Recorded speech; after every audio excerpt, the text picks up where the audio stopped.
E-Live, comment je me nourris?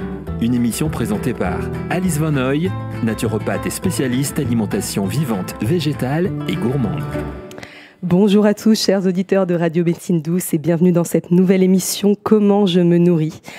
Aujourd'hui, on va parler à nouveau de naturopathie avec Daniel Kieffer et on va aborder un sujet qui est très riche et très passionnant. Il s'agit de la pathogénèse en naturopathie traditionnelle holistique. Alors c'est un terme qui paraît assez complexe de premier abord, donc c'est pour ça qu'on va le décrire plus en détail. Mais tout d'abord, bienvenue Daniel Kieffer. Merci, bonjour Alice, je suis très heureux d'être là. Merci d'être à nouveau sur ce plateau. On va pouvoir parler donc de cette pathogénèse en naturopathie. Est-ce que tu peux nous décrire ce terme ? Pathogénèse, patho, c'est le ressenti, c'est la passion même, en termes grecs à l'origine. C'est devenu la maladie avec le temps. Et puis la genèse, c'est l'origine. Donc globalement, c'est l'étude de pourquoi on est malade, pourquoi on a tel ou tel souci et dysfonction. Et on étudie les causes les plus immédiates, qu'on appelle les symptômes, et puis on essaye d'investiguer aussi plus loin pour trouver les causes, bien sûr, les plus profondes. Alors ça nous permet de parler d'un point crucial en naturopathie, c'est qu'on fait du causalisme. Donc on remonte vraiment à la cause de la cause de la cause pour comprendre pourquoi la maladie s'est exprimée. Peut-être ce serait bien de rappeler les 5 grands ismes de la naturopathie qui font de cette approche quelque chose d'unique et de très complet. C'est vrai que c'est très original et ça correspond à ce qu'on appelle l'épistémologie, donc l'étude de notre science et de notre discipline, avec un fondamental philosophique qui est le vitalisme, qui fait qu'on considère, on n'est pas les seuls, également les homéopathes, les acupuncteurs, les médecins ayurvédiques, considèrent que la vie est un principe immatériel qui s'exprime à différents niveaux de notre existence. Et que cette vie précieuse correspond à un principe vital, un principe intelligent, qu'on va appeler le prana en Inde ou le chi en Chine, qu'on respecte et qu'on essaye d'accompagner, puisque sans énergie vitale, pas de guérison. Ça, c'est le principe philosophique. Le principe plus scientifique, c'est l'humorisme, la science du milieu intérieur, le sang, la lymphe, la qualité de nos humeurs, comme disaient les anciens, qui doivent être ni carencées, ni surchargées, ni encombrées, voilà. Un principe méthodologique ensuite, qui est donc notre causalisme, dont tu viens de parler, et qui s'occupe, un peu comme le faisait Hippocrate il y a déjà 2300 ans, de chercher des causes dans l'environnement immédiat, le bien-être et le corps, l'alimentation. Et puis, au minimum, la dimension psychosomatique de l'être. Est-ce que les impacts des émotions, des pensées seraient manifestés en termes de pathologie ? Et peut-être l'environnement, et peut-être d'autres causes plus élevées encore, plus spirituelles. Et puis, humorisme, vitalisme, causalisme, hygiénisme. Hygiénisme, c'est donc l'application plutôt simple et plutôt très rationnelle de l'hygiène de vie. Donc, être en rapport avec les éléments du milieu naturel humain et bien se nourrir, bien dormir, bien éliminer, bien bouger, bien penser aussi, bien sûr. Et on termine avec l'holisme, qui était relativement peu présent en France, qui a plutôt pris naissance aux États-Unis et dans les cultures holistiques, donc qui ont une approche globale, et que j'ai eu l'honneur de porter depuis les années 70, un peu comme une locomotive, un peu obsédée par cette vision globale de l'être humain, puisque si on ne considère pas l'un de nos plans d'existence, c'est un peu une mutilation de l'être, et c'est trop dommage, on peut passer à côté de dimensions extrêmement précieuses au plan de la santé. Mais justement, en parlant de ces différents plans de l'être, donc il en existe 7 qu'on va citer. Et ce qui serait intéressant, vu que là on va parler de la pathogénèse, ce sera sur tous ces plans de l'être, qu'est-ce qui va venir entraver la bonne santé de l'individu. Donc sur les 7 plans de l'être, on a bien sûr le plan physique. Oui. Et donc ensuite, on a aussi le plan énergétique, le plan émotionnel, le plan mental, le plan spirituel, le plan socio-culturel et planétaire et le plan environnemental. Parfait. Donc voilà une vision bien complète de l'individu. Et alors sur chacun de ces plans, peut-être on peut déjà les redécrire parce que beaucoup de gens entre le plan émotionnel et mental peut-être ne feront pas vraiment la différence, qu'est-ce qui est de l'ordre des émotions, du mental. Donc est-ce que tu pourrais nous repartager la description de chacun de ces plans de l'être? Oui. En termes simples, notre réalité corporelle est la première qui nous apparaît, puisqu'elle est perceptible avec nos sens. C'est ce corps de chair, pesable, mesurable, charcutable en chirurgie, et qui est un petit peu la partie la plus dense, la plus visible, la plus extérieure aussi, la plus incarnée de notre être. Ce corps, s'il n'était pas vivant, il n'aurait aucun intérêt. Donc le fait qu'il soit vivant suppose un corps vital, comme disait notre fondateur Pierre Marchessault, un corps d'énergie, un corps éthérique, comme on dit également, qu'on va retrouver aussi dans les végétaux.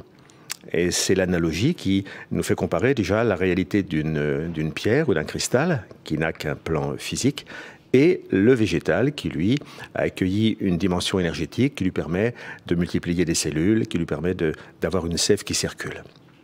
À un troisième niveau, nous vivons aussi un peu comme les animaux, avec des désirs, des passions, des conflits plus ou moins ravageurs. Et sans aucun jugement, c'est vrai que cette dimension animale, elle nous attache souvent à des liens de qualité très, très affectifs, et on est souvent dépendant de cette forme de sensiblerie ou de romantisme qui n'est pas toujours porteuse d'émotions santé, comme on dit. Et puis le mental, quatrième niveau, qui est spécifique de l'être humain, puisque l'être humain est un penseur. C'est même l'origine étymologique du mot humain qu'on va retrouver dans man également, en anglais, en allemand ou en hébreu. C'est le penseur, c'est manas en sanskrit, qui fait de nous des êtres capables d'être conscients, de réfléchir. La petite flamme intérieure qui nous relie à la dimension plus spirituelle, c'est le plan, qu'on appelle transpersonnel en psychologie ou spirituel. Difficile à définir, parce que si on le définit, on le ramène généralement dans le plan de l'intellect ou dans le plan émotionnel. C'est un peu ce qui reste quand on a gommé l'ego, quand on a gommé le moi. Et ça, c'est une grande aventure initiatique. Mais pour faire plus simple, la spiritualité en l'homme, c'est plutôt sa quête profonde de sens, sa quête de répondre aux vraies questions que posaient déjà les Grecs il y a très longtemps, qui je suis, d'où je viens, où je vais. C'est aussi notre potentiel de transcendance, de créativité. Donc les humains normalement constitués fonctionnent sur ces différents plans, mais comme ils vivent entre eux, ils créent également des liens sociaux qu'on va appeler la famille, la société, le syndicat, la nation. Et donc c'est une dimension socio-culturelle qui impacte bien évidemment notre santé, puisque nous sommes également nourris par les médias, nourris par la culture, nourris par l'art. Et enfin, la dimension plus planétaire de notre être, c'est la dimension environnementale ou écologique, qui fait que nous sommes en interrelation permanente avec la planète.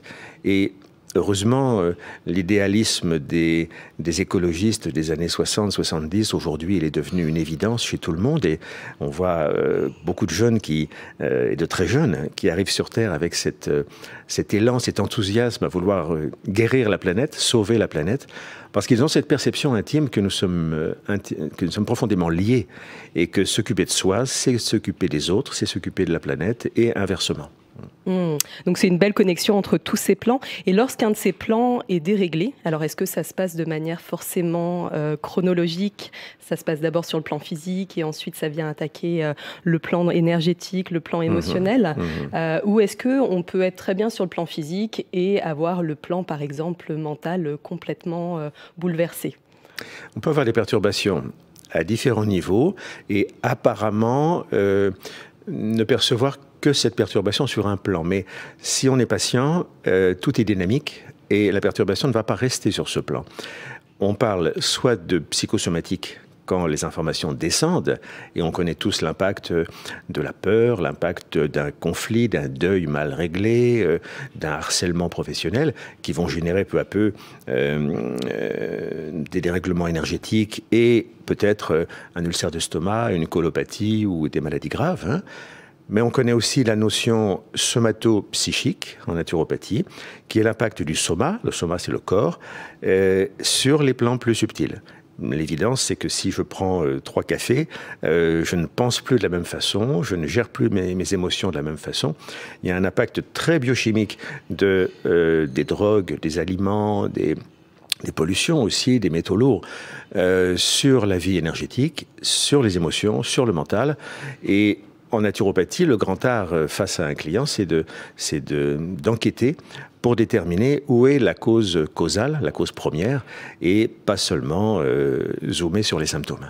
Et c'est vrai qu'on remarque que tout est dans tout et qu'en fait, parfois, un mot MAUX physique vient juste être une somatisation d'une émotion très forte, etc. Et c'est pas pour rien aussi qu'on emploie certains mots quand on dit j'ai du mal à digérer cet événement-là. Ouais, par exemple, c'est quand même assez drôle où j'en ai plein le dos. Il y a des gens qui vivent des situations extrêmement stressantes au quotidien, qui vont au sens propre et figuré en avoir plein le dos. Donc c'est intéressant de voir comment le corps va cristalliser en effet toutes ces émotions, toutes ces contrariétés et vice-versa, comme tu le nommais. Par exemple, si je vais manger si je vais boire un café crème suivi d'un triple pancake sauce chantilly, il se peut que... Quel fantasme, waouh, c'est pas vraiment le mien pour être très honnête, mais en tout cas, il se peut que par la suite, j'ai un coup de blues, des idées un peu noires, etc. Et moi, j'aime beaucoup cette phrase de Gandhi qui dit à la réponse qu'est-ce qu'on peut faire pour arrêter la guerre dans le monde, il va répondre commençons déjà par regarder ce qu'il y a dans nos assiettes. Donc c'est de montrer ce lien direct quand même déjà de notre alimentation sur notre comportement et vice versa, comment je nourris mon mental, de qui je m'entoure, quelles sont les idées qui viennent habiter mon esprit au quotidien et comment ces idées, ces pensées, ces émotions vont venir se cristalliser, prendre forme au sein de notre corps. Donc oui, nous sommes des êtres complexes et tous ces plans de l'être sont très étroitement liés et ne vont pas quelque part l'un sans l'autre. On voit des connexions très fortes. C'est tout à fait ça. C'est tout à fait ça. Et on n'a rien inventé quand on dit ça, puisque c'est vraiment les fondamentaux qu'on va retrouver en Inde, en Chine, en Égypte, au Tibet. Et, on a juste oublié cette multidimensionnalité. Parce que notre culture est beaucoup plus focalisée sur le matériel, le visible, le symptôme également, pour soulager. Et il est souvent plus compliqué d'accompagner quelqu'un vers une remise en cause de son hygiène de vie, voire de ses croyances, que de prendre des plantes, bien sûr.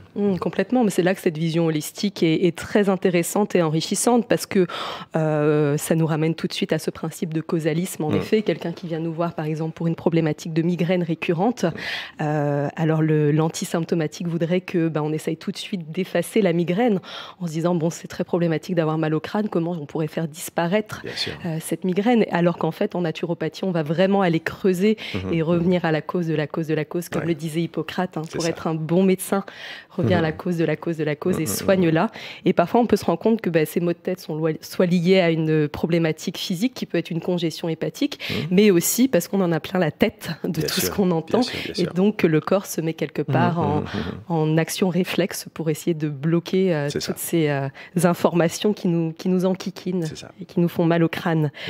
Donc, à la suite de cette conversation, on peut déjà en déduire de nombreuses entraves sur chaque plan qui peuvent être à l'origine de pathologies. Donc, par exemple, sur le plan physique, qu'est-ce qu'on va pouvoir nommer comme étant source ou à l'origine de pathologies ? Alors, on va, pour faire simple, parler de surcharge. C'est un terme très global qui correspond à tout ce qui peut encombrer notre milieu intérieur, qu'on peut distinguer en termes de toxiques et de toxines. Les toxiques étant ce qui vient de l'extérieur, comme des polluants, des métaux lourds. Les toxines étant ce qu'on produit nous-mêmes en tant que déchets métaboliques, l'urée, le cholestérol, les acides organiques, etc. Et le terme global qui est aujourd'hui assez répandu, c'est le terme de xénobiotique. J'aime bien ce terme parce que xénos, c'est étranger. Et biotique, ça évoque la vie. Donc toute molécule étrangère à la vie vient entraver, polluer, encombrer. Les anciens parlaient de l'encrassement du milieu intérieur. C'est un terme du 18e, du 19e siècle. Comme l'humorisme, d'ailleurs, est un terme un petit peu rétro aujourd'hui, un petit peu obsolète. qui correspond à cette étude du milieu intérieur. Donc, ce qui entrave d'abord le corps, c'est les surcharges, les polluants. Mais il y a aussi ce qui manque, il y a aussi les carences. Donc, carences en acides aminés, en acides gras, en vitamines, en eau très fréquemment. Et là, on parle que de carences alimentaires, sans parler des carences affectives, hein, qui sont importantes, mais il n'y a pas encore de complément alimentaire. De l'ocytocine à haute dose. C'est ça, c'est ça.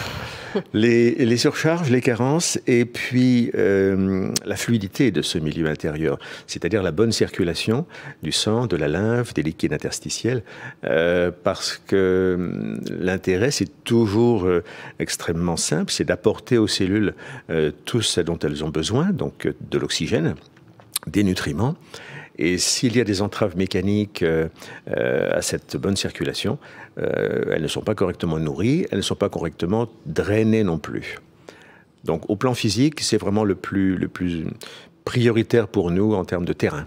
Tout ce qui est vêtements trop serrés, les médicaments, les vaccins, etc., ça vient entraver la bonne fonctionnalité aussi du plan physique. Le fait de porter... Je ne vais pas cautionner à l'antenne la notion de querelle vaccinaliste ou pas. Non, on ne va pas rentrer là-dedans. Parce que le problème n'est pas là, mais plutôt dans les additifs des vaccins. Le vaccin en soi est un procédé génial que connaissaient les Chinois il y a 800 ans et qui permet au corps d'avoir des réponses beaucoup plus efficaces en cas d'attaque microbienne ou virale.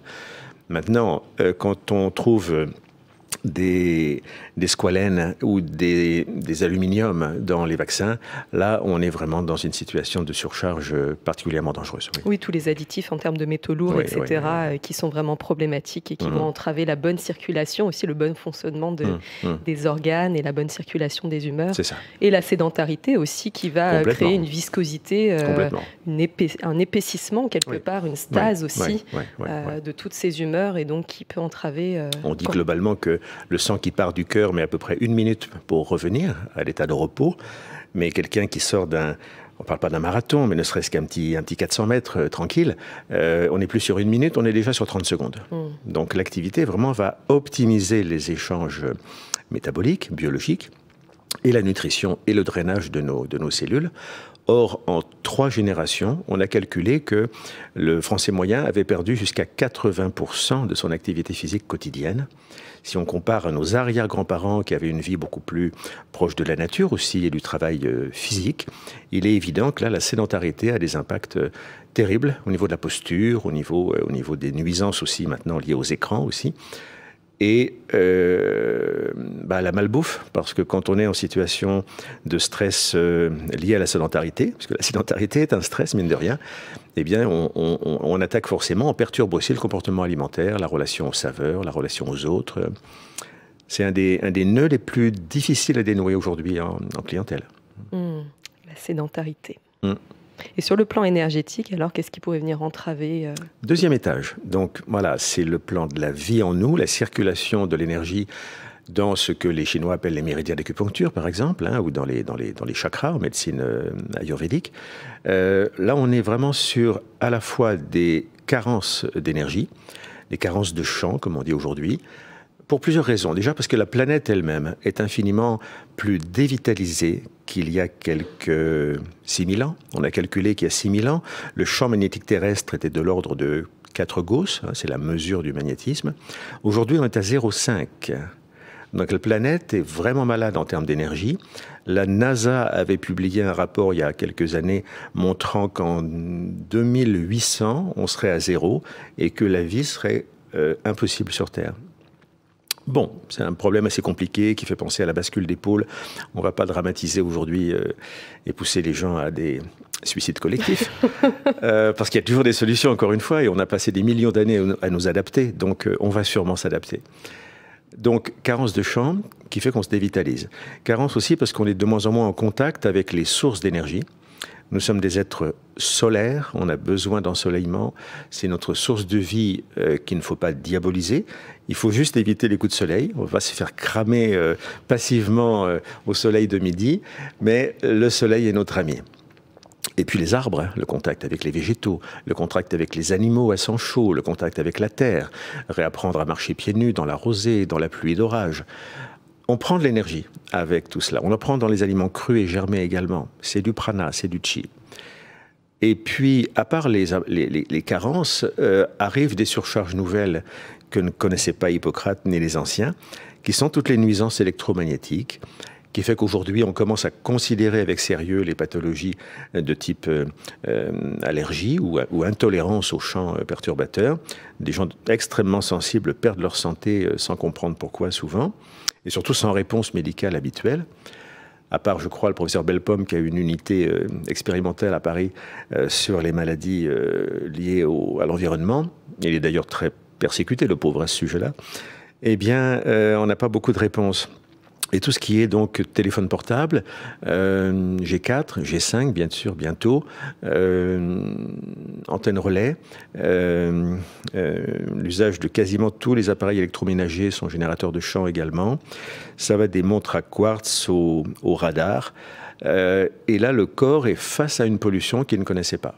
Donc l'adaptation est difficile, les impacts sont eux-mêmes assez délicats à objectiver puisqu'on va toucher la perméabilité des membranes, on va toucher le magnétisme cellulaire lui-même, les échanges intracellulaires. C'est surtout ça au plan énergétique, hein, à la fois des carences et des surcharges qui sont nouvelles. Et donc ensuite ça nous amène au plan émotionnel, qui est le troisième plan de l'être. De la même façon, on peut décliner des surcharges et des carences. Les surcharges, en psychologie, on va les appeler des émotions négatives. Les émotions qui tuent, les émotions les plus pathogènes. Il y en a deux, je crois, qui sont très efficaces pour ceux qui veulent essayer. Parce qu'il ne faut pas nous croire, il faut essayer les choses. Donc, c'est la culpabilité et la frustration. Ce sont les deux plus grosses émotions porteuses de nuisances. Et puis derrière ça, vous avez les deuils mal vécus, vous avez les colères rentrées, non exprimées, la mésestime de soi. Alors que la psychologie positive et les philosophies orientales nous disent, mais il existe des émotions santé. Essayons de cultiver la joie d'une façon plus inconditionnelle, l'amour d'une façon plus fraternelle, bienveillante et inconditionnelle. Essayons d'avoir une estime de soi qui ne soit pas simplement un nombrilisme égotique, mais juste le respect de nos potentiels, de nos ressources. Essayons de développer le pardon pour nous libérer des conflits. C'est l'objet de mon dernier petit livre. Oui. Donc, à la fois des émotions toxiques, des émotions santé. Et c'est vrai que ce plan-là va se comporter aussi comme une source donc de pollution ou de bien-être, selon qu'on va gérer correctement nos émotions. On n'est pas très doué, hein. Je dois dire que c'est pas quelque chose qu'on apprend familialement ni à l'école. Mais c'est vrai que la société dans laquelle on vit nous amène à souvent être déjà dans une comparaison qui n'est pas forcément positive, parce que ça va amener justement de la culpabilité, de la frustration aussi. Ah bah, cette personne a l'air de vivre une vie qui a l'air tellement plus excitante que la mienne, ou bah, cette personne, dans ce qu'elle prône, dans ce qu'elle fait voir, me fait culpabiliser, moi, par rapport à mes propres valeurs, etc. Ou tout simplement tous ces conflits qui sont vécus parfois quotidiennement au sein d'une famille ou d'un environnement proche qui provoque au sein de l'organisme tout un tas d'émotions qui sont extrêmement douloureuses et mal vécues. Et c'est vrai que qui ne vit pas de la culpabilité, qui ne vit pas de la frustration, et donc ce serait en effet précieux d'apprendre à cultiver ces émotions positives dont tu parles et à se rendre compte que c'est souvent ce qu'on peut entendre aussi en consultation, personnellement, en consultation de naturopathie. J'entends beaucoup de gens qui me parlent de cette relation très culpabilisante qu'ils ont à la nourriture, par exemple. C'est je mange ça, ça me fait plaisir sur le coup, puis après je culpabilise. Et en fait, il y a beaucoup de situations très similaires dans la vie où j'ai osé faire ça, mais en fait, ça m'a provoqué une culpabilité énorme par la suite. Alors que sur l'instant, j'étais heureux ou heureuse de le faire, et ensuite mon cerveau s'est mis à me créer tout un tas de pensées culpabilisantes.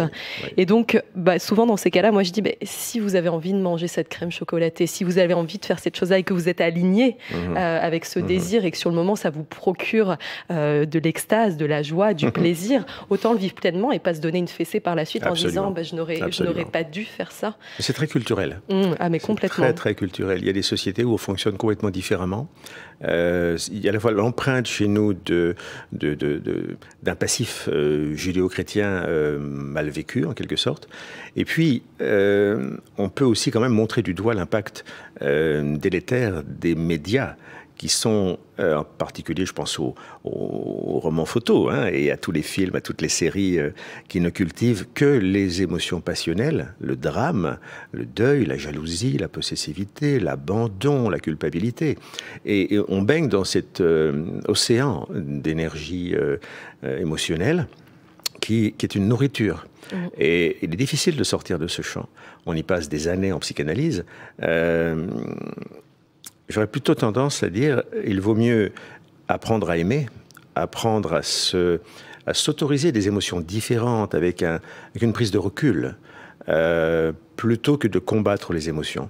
Parce que entrer en conflit avec nos propres peurs, nos propres manques, etc., c'est comme si on rentrait en contact avec la peur du monde, avec la peur de nos ancêtres aussi. Ce sont quasiment des entités qui vivent en nous et elles sont très très fortes. Donc de l'humour, de la distance et puis s'occuper d'autre chose. Apprendre à vivre peut-être d'autres relations. Complètement. Complètement. Et ça nous amène ensuite sur le plan mental. Oui. Qui est le 4e plan. Donc c'est vrai que souvent on a tendance à confondre les émotions et le mental, parce qu'on se dit que finalement ce que je vis c'est mental, alors que non, c'est bien dissocié, hein, ces deux plans-là. Alors c'est dissocié, et s'il y a une bulle pour les réunir, c'est la psyché.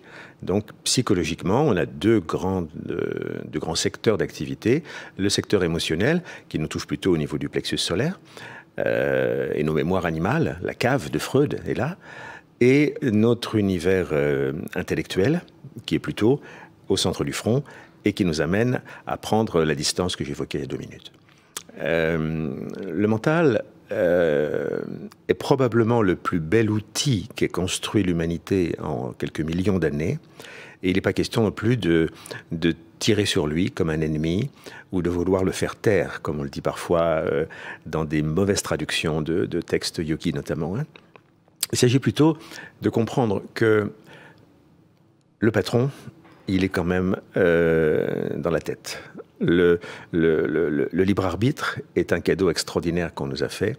La capacité de choix, de discernement, d'analyse, de synthèse, ce sont des merveilles pour notre grand ordinateur psychique. Mais il se trouve que le chaos veille également, règne aussi dans la tête. Et tout le monde connaît le brouhaha, l'infini caquetage du mental dont parlait Krishnamurti, qui fait qu'on essaie de se concentrer et ça pense pour nous. Ça part dans tous les sens. Et on va appeler ça des pollutions, qui sont les pensées parasites. Avec les pensées parasites, il y a les pensées négatives également. Tout ce qui est de l'ordre des croyances liées à l'échec, liées à non, c'est pas possible, non, ce n'est pas pour moi, non, ça n'existe pas. Il y a aussi les pensées vraiment ténébreuses qui nous poussent à voir les choses en noir, qui nous mettent des lunettes déformant le réel et qui nourrissent un pessimisme ou qui poussent aux suicides les plus fragiles. Il y a des pensées qui tournent en boucle également, des pensées répétitives que l'on rumine, qui ne nous appartiennent pas forcément, mais qui sont liées parfois à des croyances familiales. Et il est intéressant d'aller voir là du côté de la psychogénéalogie, du transgénérationnel. Alors que plus on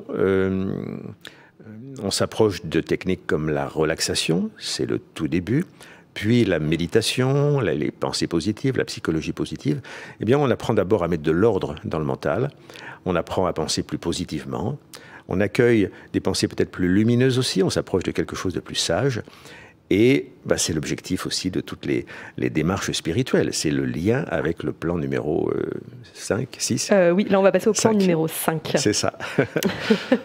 Qui est notre petite flamme assez difficile à définir. On s'aperçoit qu'il y a une confusion importante entre la spiritualité et le domaine du religieux, ou de la mystique, ou de l'ésotérisme, chez beaucoup de gens. C'est un amalgame qu'il faut éviter. Le spirituel n'a rien de religieux. Le religieux est une démarche sociale qui mène à une quête d'unité, une quête de sens. Mais si l'on regarde le dénominateur commun à toutes les religions du monde, c'est la dimension spirituelle. C'est le lien à plus grand que nous. C'est l'apprentissage de vivre ensemble en paix et d'améliorer le bonheur personnel et collectif. Spirituellement, on se surprend parfois à des instants de joie complètement non raisonnable, une joie non justifiée par une raison d'être. Parfois, on se surprend même à aimer le monde entier d'une façon complètement irrationnelle. Mais je dis souvent à mes clients ou à mes étudiants, tant que vous aimez quelqu'un et que vous lui dites « je t'aime parce que », c'est pas encore de l'amour. Le parce que est de trop. Le cœur ne connaît pas les raisons. Et quand on aime, en ouvrant sa fenêtre un matin de printemps, l'univers tout entier et qu'on a envie d'embrasser la nature, là, on est pris par quelque chose qui commence à s'appeler de l'amour. Et on touche bien sûr à cette dimension spirituelle qui est tout à fait universelle. C'est magnifique. Mais donc c'est vrai que ce qui vient entraver ce plan spirituel, ça peut être l'hypermatérialisme, l'égoïsme, tout le manque de foi aussi, le manque de foi en la vie. Des croyances erronées, des croyances opposées. Ce que Lorion appelle tout simplement l'ignorance est finalement une cumulation de croyances qui rend notre mental plutôt figé dans une position de déni ou une position de rejet de tout ce qui peut être transcendantal.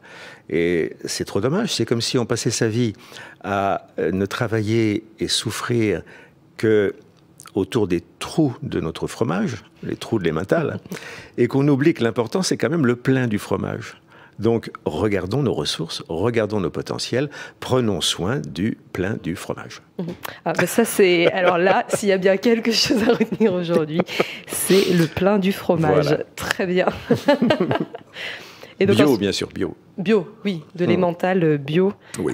Par des vaches en plutôt brebis et chèvres. Hein. Brebis, voilà, ouais, si beaucoup. On revient un peu sur... Pour la digestibilité. En oui, effet, oui, ce sera beaucoup mieux. Donc ensuite, sur le plan numéro 6, qui est le plan socio-culturel et planétaire, qu'est-ce que décrit ce plan? Quel est ce plan exactement? Alors, c'est ce qu'appelait Gaïa, les Grecs, la déesse de la terre dans son symbolisme. Aujourd'hui, on le comprend comme la mère terre, la Pachamama de l'Amérique du Sud, Ishtar, Isis. C'est un petit peu cette déesse mère qu'on retrouve dans beaucoup de cultures, qui a toujours été symbolisée comme quelque chose, comme une entité bonne, bienveillante, nourricière, et qui devrait normalement amener un minimum de respect pour les enfants que nous sommes vis-à-vis de cette mère terrestre.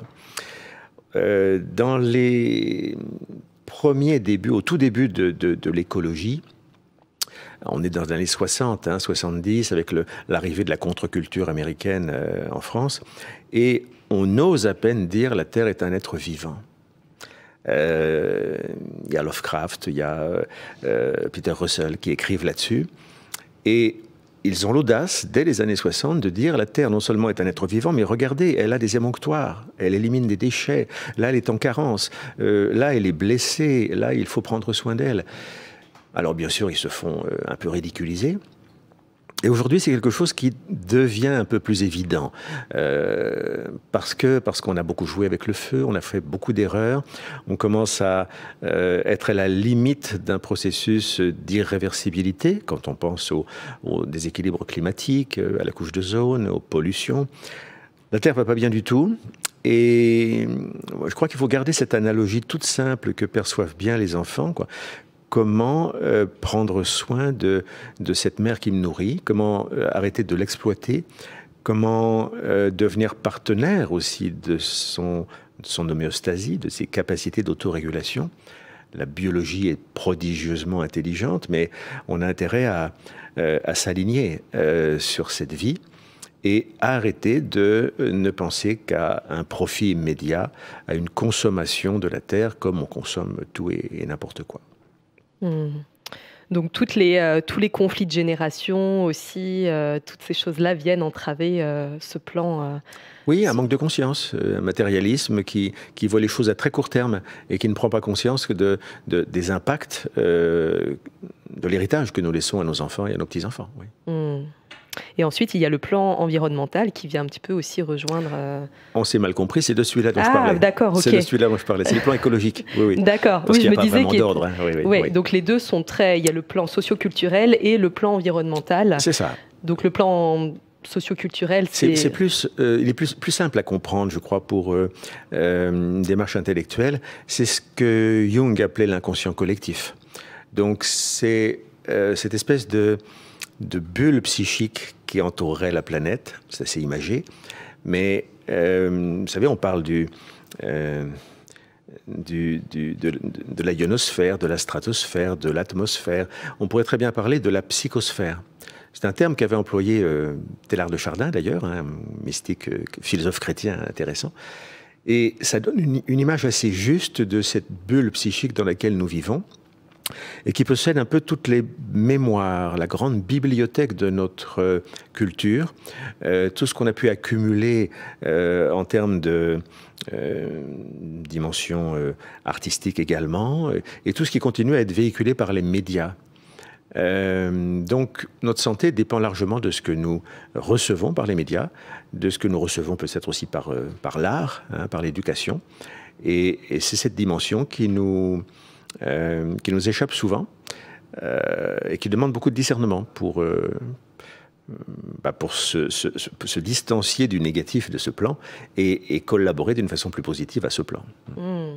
Donc c'est là qu'on voit en effet, comme on l'a dit au départ, toute la complexité de l'être humain et à quel point de nombreux facteurs viennent entraver notre bonne santé. C'est ça. Et que ça se passe à tout niveau, sur tous les plans. Et donc c'est ce qui nous amène maintenant à parler justement de cette origine humorale des maladies et des deux types de surcharge qu'on peut observer et qui sont à l'origine de nombreux maux MAUX. Quels sont ces deux grands types de surcharge ? Alors, ce sont deux génériques, hein, deux mots très généraux qui permettent de bien comprendre tout ce qui est lié à l'acidose, l'acidification de notre terrain, la genèse de cristaux, comme disaient les anciens, dans le corps, et la genèse de mucus, donc la mucose, qui va plutôt, elle, épaissir notre milieu humoral à partir d'excès, par exemple, de lipides ou de glucides. L'acidose est de loin majoritaire, puisque c'est elle qui va commencer à dégrader le terrain à partir d'erreurs alimentaires, mais aussi à partir du stress ou à partir de perturbations environnementales. Il faut comprendre que l'équilibre acido-basique dont on parle beaucoup, il est beaucoup plus complexe qu'on le dit. Il ne suffit pas de regarder le pH de son urine le matin, parce que le pH n'est pas le même au niveau du sang, ni de la lymphe, ni de ce liquide interstitiel, cette lymphe qui baigne les cellules, ni de l'intérieur de nos cellules. Et le corps règle en permanence, le grand ordinateur biologique, règle en permanence cet équilibre acido-basique pour maintenir ce qu'on appelle des constantes humorales où la santé peut s'exprimer. Dès que les tissus s'acidifient, on est déjà en danger. On demande au corps un effort de désacidification qui se passe généralement la nuit sous l'action de l'hormone de croissance et qui suppose qu'on ait déjà un sommeil profond de grande qualité. Et puis qu'on ait des émonctoires, c'est-à-dire des organes filtres chargés d'éliminer les acides, donc de bonne fonction rénale, boire suffisamment d'eau, de bonne fonction cutanée par le sauna, le sport, le hammam, et une bonne fonction respiratoire, puisqu'on élimine énormément d'acides, on ne le sait pas assez, à chaque fois que nous expirons. Donc, normalement, si on équilibre les entrées d'acides alimentaires, par exemple, et l'élimination de nos acides, on maintient l'équilibre. Mais comme la sédentarité ferme les émonctoires, on respire moins, on boit un peu tout n'importe quoi ou on ne boit pas assez, et on se surcharge d'aliments acides ou acidifiants, on rajoute à cela l'acidité liée au stress, qui est un facteur acidifiant, aux fermentations intestinales, dans le côlon droit, les sucres deviennent acidifiants, même s'ils n'ont pas le goût acide en bouche, ils finissent par générer des acides. Sans parler de certaines molécules ou certains médicaments qui sont directement et naturellement acides, comme la vitamine C, l'acide ascorbique ou l'aspirine acétylsalicylique. Hein. Voilà globalement pour cet équilibre très instable qui est l'équilibre acido-basique. Et les grandes sources d'acide, donc en termes d'alimentation, il y a des grandes familles d'aliments qui sont plus acidifiantes que d'autres. Donc parmi ces familles, on retrouve bien sûr les sucres, les protéines aussi qui sont très acidifiantes. On a les acides en règle générale, comme tu le nommais, la vitamine C, qu'on retrouve dans de nombreux agrumes, etc. Donc certains vont très bien métaboliser les agrumes parce qu'ils ont un terrain qui est peu acidifié. C'est généralement les constitutions sanguines qu'on retrouve en naturopathie. Et d'autres constitutions qui sont acidifiables beaucoup plus rapidement, comme les neuroarthritiques, donc les bilieux et les nerveux, eux vont beaucoup moins bien métaboliser tous ces acides. Donc le citron, soi-disant alcalinisant, ça c'est quelque chose sur lequel on revient un petit peu parce qu'il n'est pas... Toutes les conférences, on a ça. Le citron n'est pas forcément alcalinisant et tout dépend encore une fois du terrain, de la constitution. Et puis on a aussi tous les laitages qui sont très acidifiants, les excitants, thé, café, et puis comme tu l'as nommé, le stress qui est 300 fois plus acidifiant, il me semble, que l'alimentation. C'est pour ça que ça regroupe un petit peu toutes les grandes familles acidifiantes. Et donc certains émonctoires sont spécialisés, comme tu le nommais, dans l'évacuation de ces acides. Donc il y a les poumons, il y a les reins et puis il y a la peau qui vont permettre d'évacuer tous ces acides. Donc quand on parle d'acidose toxique, on parle de cristaux. On peut nommer les cristaux résiduels. C'est la conclusion, ça, un petit peu plutôt dans le milieu articulaire. On parle d'arthrite microcristalline, par exemple. On parle d'arthrose. On parle aussi de calculs rénaux, calculs des salivaires. On parle de sclérose tissulaire, une prostate, certaines parties du poumon qui peuvent se scléroser, etc., la thyroïde. Ça, c'est un petit peu la fin de l'histoire. Le corps fait ce qu'il peut pour neutraliser l'excès d'acidité. Cette acidité touche donc les tissus, j'insiste bien, et comme plus les tissus s'acidifient, et plus le sang devient alcalin. C'est une des grandes confusions qu'on a dans beaucoup de bouquins qui disent « mais non, c'est trop acide, trop alcalin, le cancer est acide, le cancer est alcalin ». Tout le monde a raison, sauf qu'on ne parle pas du même milieu. Et en naturopathie, on est vraiment plutôt focalisé sur l'acidose tissulaire, qu'on peut mesurer assez facilement au niveau du pH urinaire. La deuxième urine de matin, avec un petit papier pH, on peut mesurer ça sur une semaine. Ça donne un reflet assez fidèle du terrain tissulaire.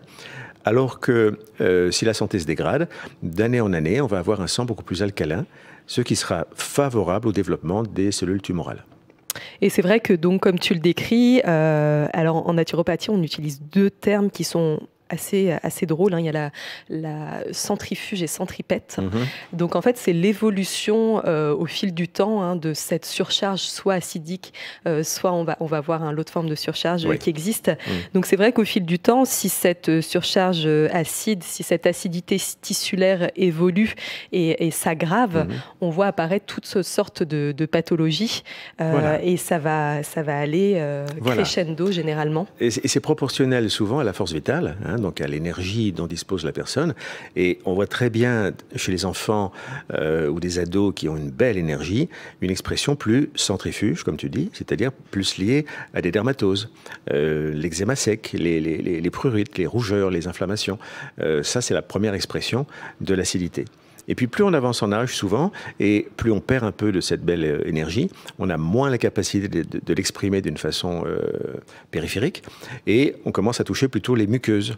On va avoir des pathologies qui se terminent par it, tout ce qui est inflammatoire, et qui vont toucher la gorge, les voies génitales, etc., l'intestin, les colopathies.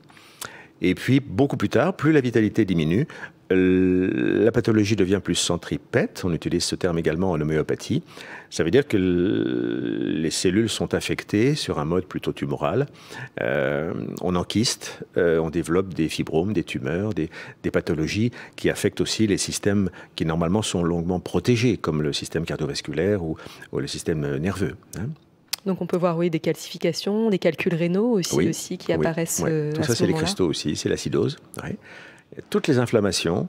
Il est presque difficile. Le docteur Ménétrier, que j'ai un tout petit peu connu quand j'étais gamin, qui était à l'origine des recherches sur les oligo-éléments et les diathèses, à la fin de sa vie, il écrit quand même, en dernière analyse, il n'existe qu'une seule maladie, c'est l'acidose.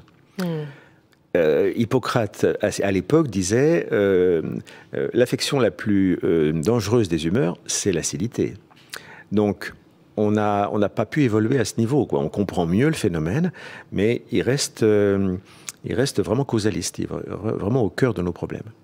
Sans travailler sur l'acidité, il est très difficile de retrouver une santé même psychique, puisque nos neurones baignent aussi dans ce même milieu, et il n'y a pas un organe qui peut échapper à un milieu acidifié. On a au sein de notre organisme le système tampon qui vient de manière complètement, quelque part ça fait partie de l'homéostasie, qui vient tamponner ces acides en excès au sein de l'organisme en allant puiser dans nos propres bases, que sont les phanères, les os, les dents, les cheveux, etc., pour venir tamponner cette acidité.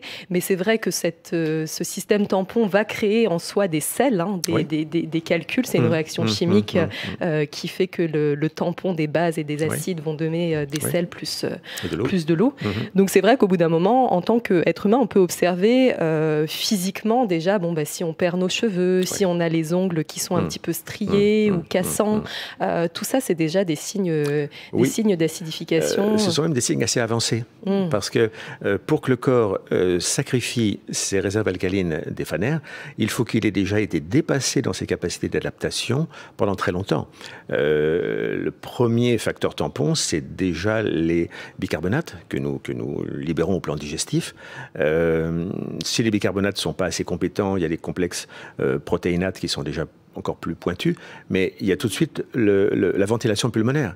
Dès qu'on est en acidose, spontanément, on se met à ventiler plus pour éliminer du CO2, donc HCO3, le marqueur hydrogène étant en chimie la molécule essentielle qui marque l'acidité. Les reins prennent le relais autant qu'ils peuvent la nuit, mais encore faut-il boire suffisamment et avoir des reins en bon état. Et la peau prend le relais des reins à chaque fois que c'est possible par la transpiration. Et c'est donc souvent après quelques années de souffrance ou d'incompétence des systèmes tampons qui sont dépassés qu'on va avoir un sacrifice osseux et des phanères qui amènent à des dégradations un petit peu plus profondes. Oui. Donc oui, maintenant ça nous amène à parler aussi de la mucose toxique. Donc c'est une autre forme de surcharge. Donc l'acidose, c'est un gros point. Et il y a aussi cette surcharge en mucose qu'on appelle aussi les cols. C'est ça. Alors ça, comment ça se caractérise ?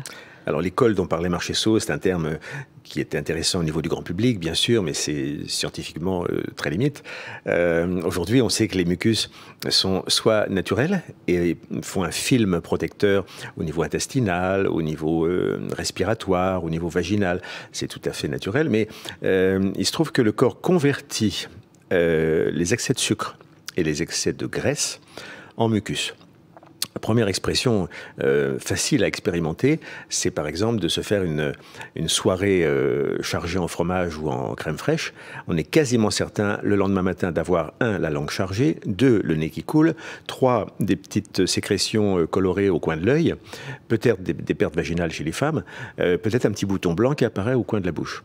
Donc là, le corps nous dit, attention, je ne sais plus gérer ça. Choisis tes lipides, va un peu plus vers les oméga 3, limite les produits laitiers, mais attention, toutes les surcharges caloriques glucidiques donc, se transforment naturellement aussi en lipides, en triglycérides et en cholestérol lourd.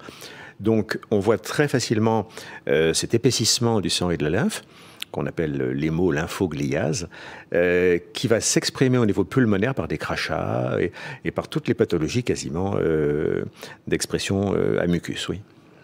Et donc là, il y a une grande famille, il y a plusieurs grandes familles d'aliments qui sont aussi mucoproductrices. Donc on retrouve, c'est vrai, en top de liste les produits laitiers, les laitages. Et beaucoup de personnes peuvent observer d'ailleurs, après avoir consommé du lait ou un yaourt, etc., qu'elles vont avoir des glaires. C'est pas très sexy, mais en effet, en tout cas, une création de mucus qui va être assez importante. Donc c'est bien d'observer ça aussi dans son hygiène alimentaire. Il y a les sucres aussi, manger beaucoup de sucre, notamment des sucres raffinés. Chez certaines personnes, ça va créer énormément de colle. Et puis, il y a les problèmes de transit, etc., de stase aussi, qui vont, sur du long terme, créer tout un tas de viscosité, de mucus. Les excès d'huile, les mauvaises graisses aussi, les excès d'huile, les excès de... La crème fraîche, ça marche très bien, c'est au top de la liste, avec le chocolat blanc de mauvaise qualité aussi. Et puis, tout ça aussi est à corréler avec la sédentarité, parce que si vous consommez relativement trop de mauvaise graisse ou de mauvais sucre, mais que vous les brûlez sur un stade ou dans une salle de sport, il n'y aura aucun problème. Oui, on voit des gens qui ont une alimentation extrêmement riche, que ce soit en sucre, en produits laitiers ou en matières grasses, mais qui vont énormément transpirer et font faire travailler leurs glandes sébacées. C'est ça. C'est les glandes qui permettent d'évacuer l'excès de sébum. Et donc, au final, le corps se porte plutôt bien sur une certaine période. Donc c'est vrai que l'activité physique est extrêmement importante. Et puis il y a donc plusieurs émonctoires qui vont gérer l'évacuation de ces cols en excès. On retrouve la peau, donc avec les glandes sébacées pour éliminer le sébum, les intestins qui vont nous permettre d'évacuer une bonne dose de mucus à travers les matières. Et d'ailleurs, quand on observe un peu ces selles, on peut observer parfois des selles assez avec des résidus de mucus. Oui, c'est des selles glaireuses, oui, tout à fait. Les selles glaireuses. Et puis le foie aussi qui va avoir un rôle primordial dans cette évacuation des cols. Et le beau être costaud, on le surmène beaucoup. Il gère énormément de fonctions au sein de l'organisme, et c'est vrai qu'on a tendance à le sursolliciter. Et l'évolution de cette mucose toxique, pareil, on va avoir de manière centrifuge et centripète différentes manifestations au sein de l'organisme. Donc, quelles sont ces pathologies qu'on peut couramment observer en cas d'hyperprésence de mucus. D'excès de mucose, voilà. C'est la première expression, c'est souvent les dermatoses suintantes. Eczéma suintant par exemple. Très très vite, ce sont les muqueuses qui souffrent de ces mucus, donc le mouchage, donc beaucoup plus de sécrétion ORL, bronchopulmonaire, vaginale, le choré, perte blanche. C'est les expressions les plus courantes et les plus, je dirais, physiologiques de ces excès de mucus. Plus tard, on trouvera une partie de ces déchets enquistés dans des graisses profondes, des graisses blanches profondes notamment, et peut-être une bonne partie de certains kystes, certains fibromes, certaines des surcharges pondérales. Voilà, on devient tout simplement, on stocke nos graisses. L'obésité est une aussi des manifestations de la mucose qui gagne du terrain dans le monde entier. Complètement. Et on peut à la fois cumuler mucose toxique et acidose toxique au sein de l'organisme. C'est une option. Là, on est dans un scénario complètement catastrophe, mais c'est vrai que les auditeurs qui vont écouter un petit peu tous ces symptômes et toutes ces pathologies qui peuvent découler d'une acidose toxique ou d'une mucose toxique peuvent parfois se retrouver dans certaines pathologies à la fois mucosiques et acides. Donc c'est bien d'observer tout ça et surtout de se faire accompagner le mieux possible par un naturopathe, idéalement, qui va s'intéresser à tous les plans de l'être. Mais si on prend un exemple pour rebondir sur ce que tu dis, quand on a le début d'un trouble ORL, par exemple, il est d'abord inflammatoire. On va parler d'une angine sèche, puis purulente. On va parler d'une rhinite qui coule claire, c'est de l'acidité, puis purulente. On va parler d'une vaginite inflammatoire, prurigineuse, puis un écoulement. On va parler d'une bronchite, on commence à tousser sec, puis on tousse gras. Et ça veut dire que le terrain de l'acidose, il est toujours prioritaire, il est derrière.